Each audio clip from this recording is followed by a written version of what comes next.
all of your microphones are operating? Yes, good. All right. Then we will start with a 1-minute opening statement. And Congresswoman Adams, we will start with you.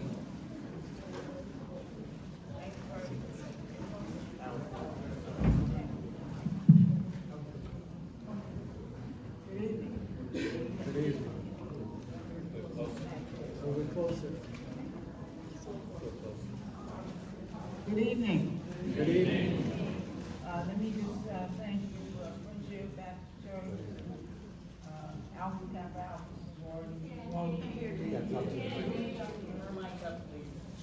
There you go. Can you all perhaps share microphones? Maybe hand one of the other microphones down. Right now. There.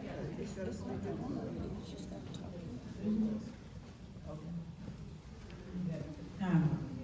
No, we haven't started time. Well, good evening, Friendship Baptist Church, to the community, to my sorors of Alpha Kappa Alpha sorority. Thank you for having me. Thank you for hosting. I am Congresswoman Alma Adams, and I'm a mother, a grandmother, and 18 months ago, a great-grandmother. But I am a proud 48-year member of Alpha Kappa Alpha sorority, and I've been honored to represent the 12th Congressional District in the U.S. House since 2014. I've been accountable, I've been accessible, and I've been effective in the work that I've done for you. I want to go back to Washington to continue my service, to make sure that we have the best quality of life for the citizens here in Charlotte and in the 12th District. Thank you for being here. I'm Alma Adams. Check my website out, Alma Adams of Congress.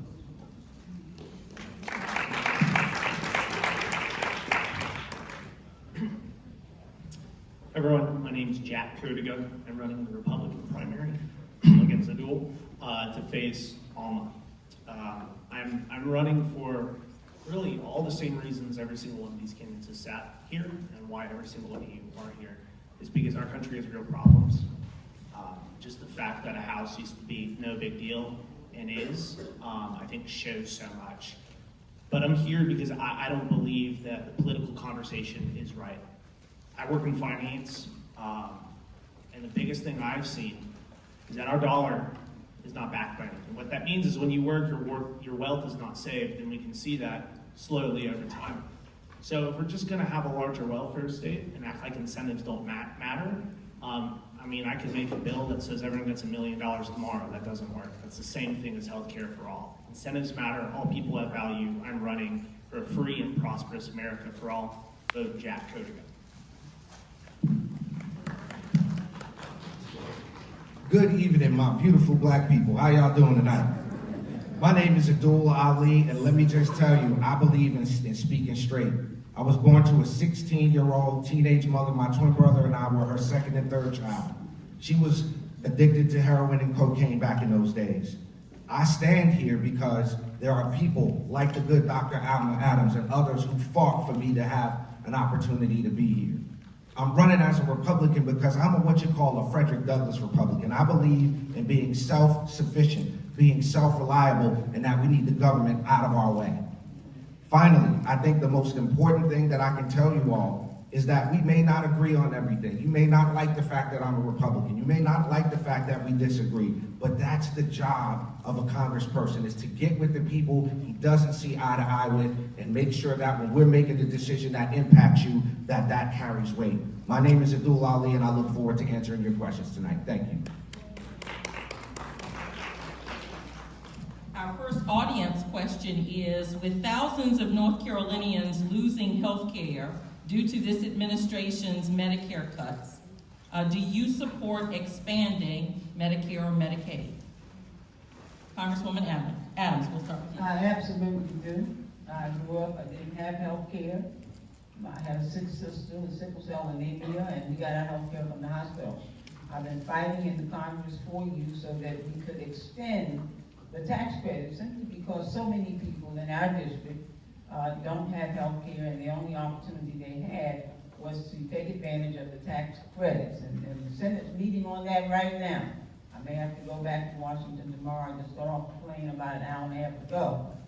But healthcare is something that absolutely is a basic right, and everybody needs it. Doesn't matter, it's not a partisan issue. If you're sick, it doesn't matter if you're a Democrat or Republican, you need to see a doctor. So healthcare is a basic right, and it should not be determined by where you live, what your zip code is, or who you are.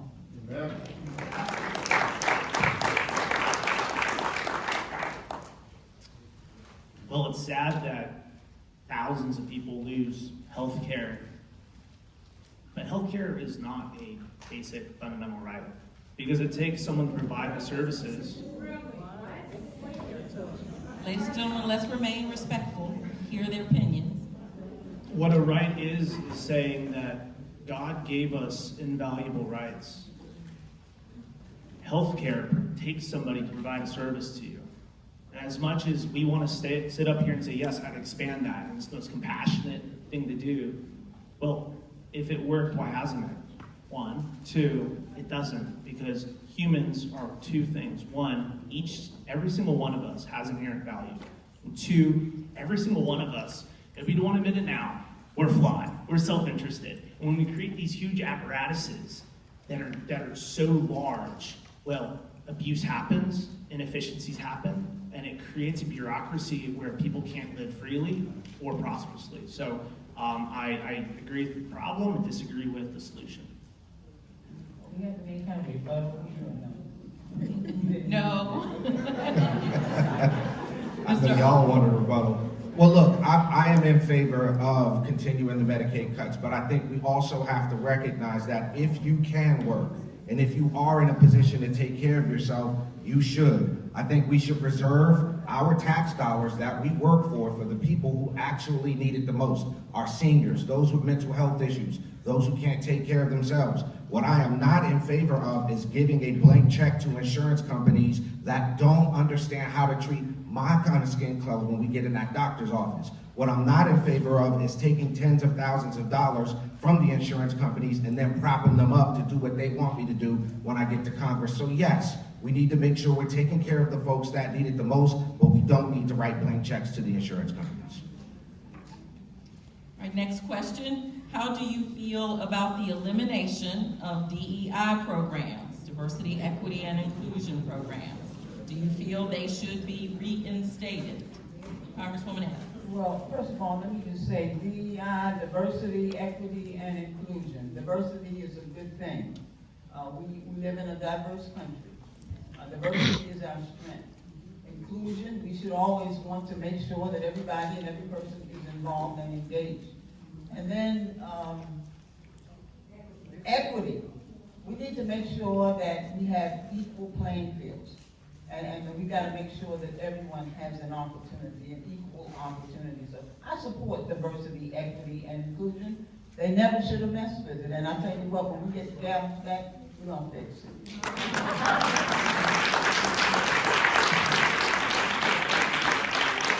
Mr. Codiga?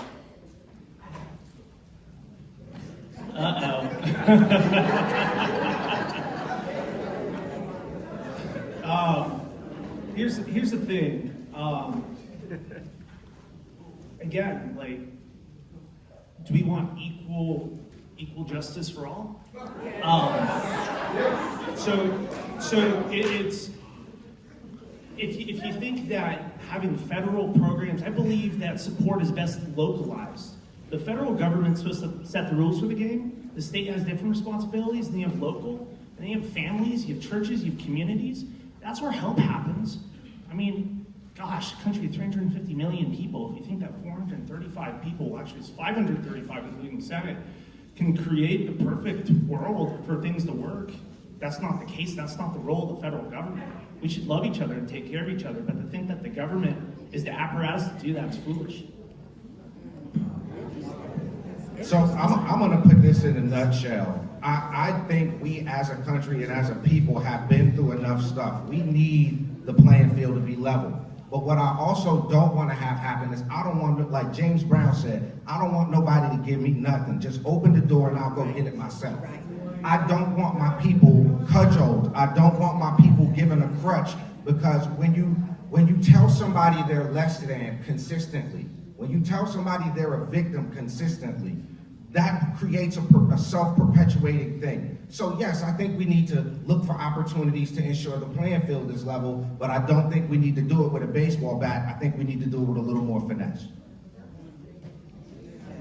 Thank you. We will turn now to the topic of immigration. Do you support the current initiatives of ICE? If not, what would you change? If you do, what is working well? Congresswoman Adams. Excuse me, Lloyd. I don't support ICE. I think what's going, we need immigration, we need comprehensive immigration reform. When I first came to Congress, we were talking about that. We were talking about even the young people who came here now are DACA students. So what this administration is doing, I think, is cool. It's absolutely unnecessary. And also that we are hurting people and using tax dollars to bring in people to kill and hurt and abuse folks using our money. And that's absolutely ridiculous. What they did here in Charlotte, shame on them. Now, I've asked for some directives to be brought to my office about what was the purpose? Who did you take? Why did you take them? Who's going to pay the doggone bill for all of the property that you destroyed? And so when we talk about kids who are not going to school because they're afraid, parents not going to work, stores are not opening, businesses are closing because they're trying to protect their customers as well as their employees. And I'm sorry about going over that couple of seconds. Thank you.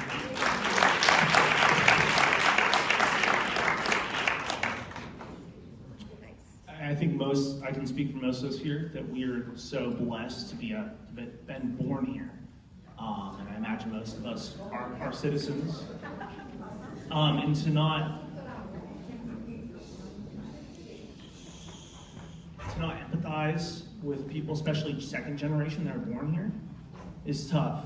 For ICE to post memes online is wrong. To act like things like, I believe ICE should be used for violent criminals. We also have to remember what open borders have done to our country and Alma Adams work. It doesn't work to just bring everyone in and say diversity is our strength. There's a unifying spirit in this country, and our country's so great because it doesn't matter what you look like, that you can come here and you have your God-given rights protected. And so we have to get behind what unites us, and that means having, yes, a comprehensive immigration reform, but we have to find a way. How do we go about treating second generation, treating people here illegally, and those that we want here, people that want to assimilate, people that are a plus to the system? Absolutely, we should want them. Thank you. So I'm going to answer it straight. I do support what ICE is doing. What I have a problem with, let me finish. What I have a problem with is sometimes the methods of doing what they're doing. Here's the bottom line. My great-grandparents fought for the right to vote. I have ancestors that are slaves that built this country. Nobody should skip the line before my community, illegal or otherwise. So that's the bottom line on that. The other issue and let's just be honest about this thing here. The same ICE operations that Barack Obama did, 156 people died under the Obama administration because of ICE. Tom Homan, the same ICE director, why wasn't nobody mad back then?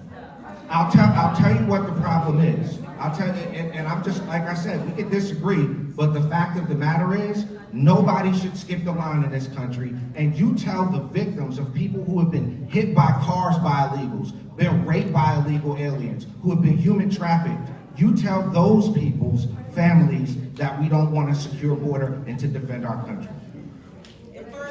All right, we're turning now to the topic of tariffs. Do you support this administration's position on tariffs? If yes, please tell us about a time when tariffs made life better for this country. Do you support tariffs? Congresswoman Adams. I do not. And when you look at what they're doing, these tariffs are their taxes. They're taxing people for goods, and the people who are purchasing the goods, they're then passing the tax on to you. So when you, as a consumer, when you buy things, know that these things are escalating because of tariffs. I mean, even the food in the stores, in the grocery store, the farmers having to buy those goods. And look, I've got some numbers here, some national numbers that are shameful in terms of the tariffs and the increase that we are seeing now under this Trump administration in terms of your groceries. The average cost for Americans under Trump right now nationally is about $1,625. I mean, everything is going up. They got a big ugly bill. They call it beautiful. It's nothing beautiful about it. It's hurting a lot of beautiful people like you all are sitting out here. But tariffs are just ruining this country and ruining our economy, ruining our communities.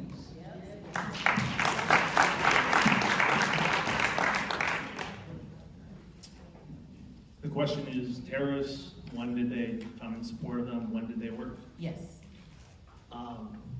Do we ask the same question about income tax, property tax? They passed the 16th Amendment for income tax.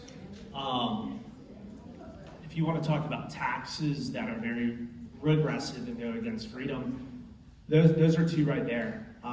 Talking about tariffs in the vacuum and just having that conversation without talking about taxation as a whole, I think is a little misguided. I think that tariffs, we should want to have the smallest tax burden as possible. That's absolutely true. Consumption taxes are fairly a pretty good way to have taxes that are fair, where people do pay their fair share, because if you have more, you consume more. So if you want to have a conversation about that, conversation about why income taxes are bad, property taxes are unjust as well, I'm happy for that conversation. So I think tariffs as a tool for international geopolitics, they have their place. I'm not a fan of how they're currently being deployed and the impact of some of them. I think when you look at, as somebody who had a business in the towing industry, you look at the cost of rubber to build to make tires and the things that come from overseas, it is having a negative impact. But I also think we have to keep our eye on one just unfortunate truth, is that if you've been in government for the last 15 years, you own all of that economic policy as well. This isn't just it exists in isolation. Both Democrat and Republican administrations have used tariff, sometimes out loud and sometimes quiet. So like I said, I agree with some of them. I disagree with others. I just think it has to be used the right way and in their proper context. All right, the last question, well, to get in more questions, I'm going to split these up. Congresswoman Adams, this is a question from the audience asking about the Save the American Act. She would like to know more information about it. Do you feel if it's passed by the Senate, it will hinder people from voting? Well, it certainly will. It's really, it saved the Republican Majority Act, that's what I call it. That's why they're putting all these crazy things in there to keep you from voting, to make it more difficult for you. It's going to impact women in a negative way. If you get married, your name changes. I mean, they're putting all kinds of things there that are really creating problems. So no, they're trying to save themselves because they're going to get whipped in this election. And so they're trying to find ways to keep you from voting, to make it more difficult for you to vote. Yes. And so you need to be aware about the save the Republican majority. That's what they're doing. They came in and took our districts. We had 14. We had 7 and 7. Now we got 3 Democrats and 11 Republicans. I mean, and listen, I taught art, but that's not good math.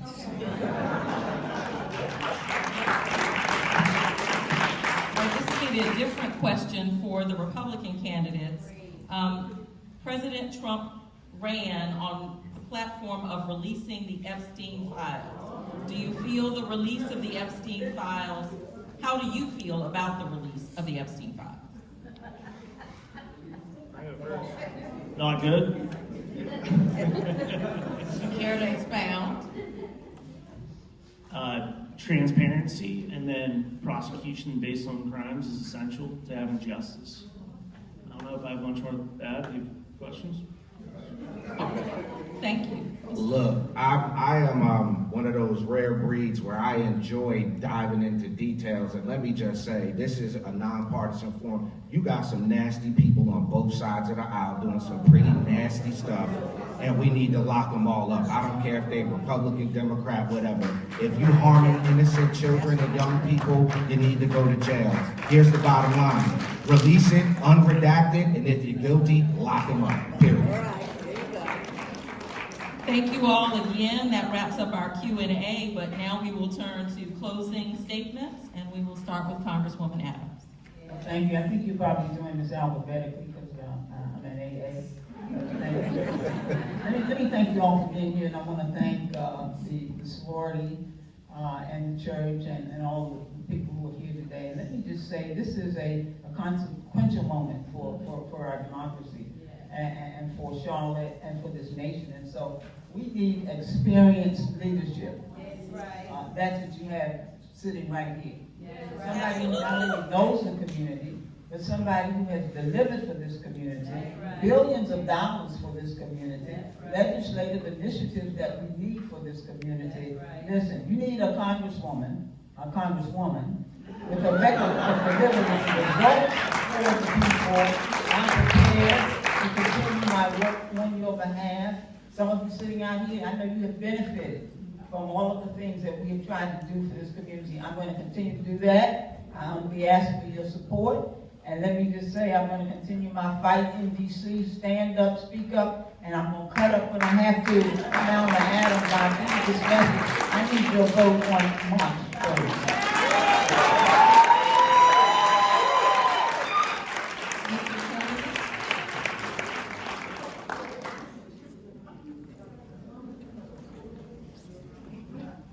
Life is worse today than it was yesterday, and how do you make sure life tomorrow is better than today?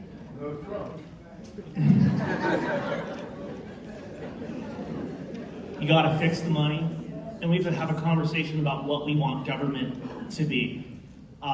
It might sound compassionate to take a picture in front of Sprouts and say, my policies led to this, but what would be better is if you made sure you had sound money so then people could afford homes. I'm from California. I moved here 5 years ago. They've had a lot of these affordable housing programs where they make developers subsidize units well before I moved here. And it doesn't work. So if we want to go down the route of Marxism, we can continue going down there slowly, or we can have a real conversation about what we need to do to make America a free and prosperous country. If we don't fix the money, we don't have conversations about what we want our country to be, then we're not on the right path, and we've missed the mark from our federal government. My name is Jack Codiga. Please vote for me today, tomorrow, all the way to February 28th and March 3rd. Thank you. So look, I didn't walk in here under the impression that I was going to win a whole bunch of people over. I know this is the Congresswoman sorority, but I did come because I wanted to make one thing clear. Just because I'm a Republican, I don't lose my black card for that. I want to make one thing clear. Just because we may disagree on policy doesn't mean we don't deserve to have the conversation. My children were born and raised in this community. My family's from this community. I fought for this community, and I'm going to continue to do that. The biggest thing for me is the opportunity to stand before you, whether you agree with me or not, because God knows there's an opportunity that I could not have been here. So I'm thankful for the opportunity. I really appreciate you all coming out to hear from us as candidates, and God bless. Thank you all. Thank you very much. If you will gather